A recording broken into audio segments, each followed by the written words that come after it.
नमो बुद्धाय, जय सम्राट, जय भीम, जय भारत। मैं हूं प्रदीप मौर्य, आप देख रहे हैं न्यूज 7 भारत। आज इस न्यूज रिपोर्ट के माध्यम से हम जानेंगे वह जो भारत के बाहर से आए और भारत में आने के बाद खुद को श्रेष्ठ घोषित करने के लिए सम्राट अशोक और अन्य सम्राटों के लिखे शिलालेखों पे वह खाल को, उन शब्दों की खाल को खुद कैसे अपना लिए, खुद कैसे ओढ़ लिए और जिन शब्दों का प्रयोग सम्यक संस्कृति में यानी बौद्ध भारत में विद्वान के लिए होता था, उन शब्दों का खुद के लिए कैसे यह प्रयोग करवाने लगे। वीडियो अंत तक जरूर देखिएगा। यदि वीडियो अंत तक आप देखते हैं तो आप पूरी तरीके से इस भ्रमजाल को समझ पाएंगे कि किस प्रकार पंडियों ने खुद को सर्वोच्च घोषित किया।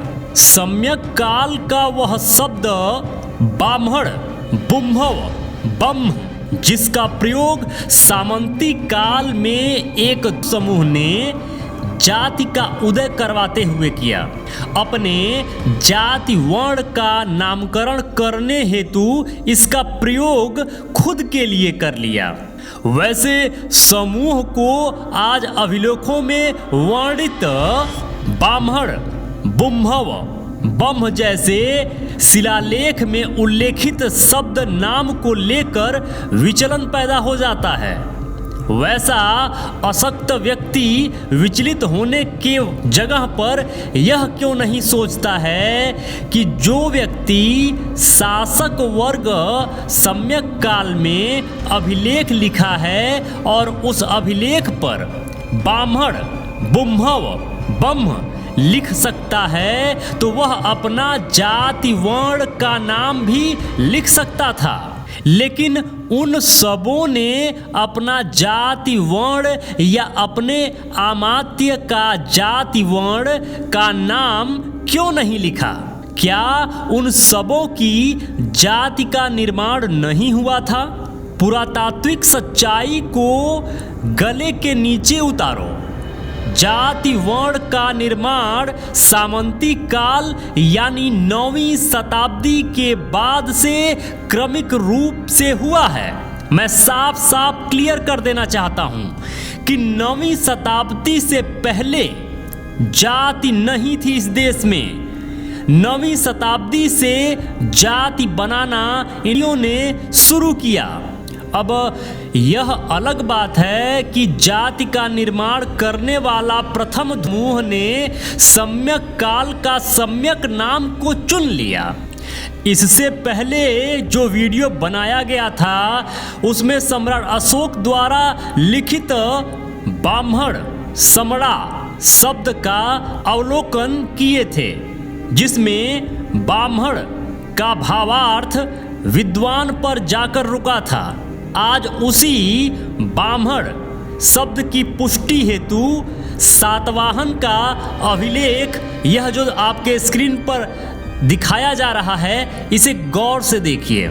यह नाने घाट का अभिलेख है जो सातवाहन वंश के कसन वासुदेव शासक द्वारा लिखी गई है। अभिलेख संख्या 2 को देखें, जिस पर इन्होंने बुम्भव राया लिखा है। क्या लिखा है? बुम्भव राया। जिस बुम्भव राया का अर्थ विद्वान राजा होता है। बुम्भव राया यानी विद्वान राजा। विद्वान बनने का पेटेंट सिर्फ एक समूह वर्ग तक सीमित नहीं होकर राजा और प्रजा तक भी जा सकती थी, जो वर्तमान में भी देखा जा सकता है। परंतु आज का कलम कसाई कसन वासुदेव को कृष्ण वासुदेव से संबोधित करते हुए भारतीय शैक्षिक पुस्तक द्वारा दिग्भ्रमित करने का कार्य कर रहा है। इनको जहां भी खेल खेलने का लूप होल मिल जाता है वह उस जगह पर यह अपना खेल जरूर खेलते रहे हैं। झूठी कहानियों की रचना करके झूठे वेद पुराण रामायण महाभारत तरह तरह की कहानियाँ झूठी कहानियों को लिखकर यह सभी उन पुरातात्विक अवशेषों को या जगहों को अपने आप से जोड़ने में सफल भी रहे हैं। इन तो की कितनी अज्ञानता भरी सोच है। पहली बात तो कसन और कृष्ण में जमीन आसमान का अंतर है, और दूसरी बात कि कसन पढ़ा लिखा विद्वान शासक था तो फिर नाने घाट में या कहीं और पर कृष्ण वाली गीता का गपोड़ क्यों नहीं लिखा है। अगर वह कृष्ण और वासुदेव समझा जाए इन दो शब्दों को, कसन वासुदेव को, कि कृष्ण के बारे में लिखा है, तो उसके पूरे राज्य में जो भी शिलालेख मिले हैं, जो भी जगहें मिली हैं, कहीं भी कृष्ण से संबंधित कोई भी शब्द लिखा हुआ अभिलेख में नहीं मिलता है। ना ही गीता का कोई भी संदेश, कोई भी उपदेश या गीता के बारे में कहीं भी कुछ लिखा मिलता है। आपको समझना होगा इन दूतों के चाल को कि किस प्रकार, मैं तो यही कहता हूं कि इनके लिए एक सटीक नाम है और वह मैं देता हूं बहरूपिया। बहरूपिया क्या करता है? बहरूपिया का अपना कोई अस्तित्व नहीं होता है। वह जो भी बेहतर होता है, जिससे उसको लाभ मिलता है, वही खाल वह ओढ़ लेता है और वह वैसा बनने का कोशिश करता है या बन भी जाता है या वैसा दिखता भी है। उसे बहरूपिया कहते हैं। बाहर से आए हुए यह बहरूपिये भारत में आने के बाद पता किए कि सबसे बड़ा विद्वान किसे कहा जाता है या किसे सम्मानजनक शब्दों से संबोधित किया जाता है, वह नाम क्या है, वह शब्द क्या है और किन लोगों को विद्वान कहा जाता है। तो इनको पता चला कि बाम्हण, बुम्हव, बम्ह, बाम्हण, समड़ा जैसे शब्दों को विद्वानों के लिए प्रयोग किया जाता है।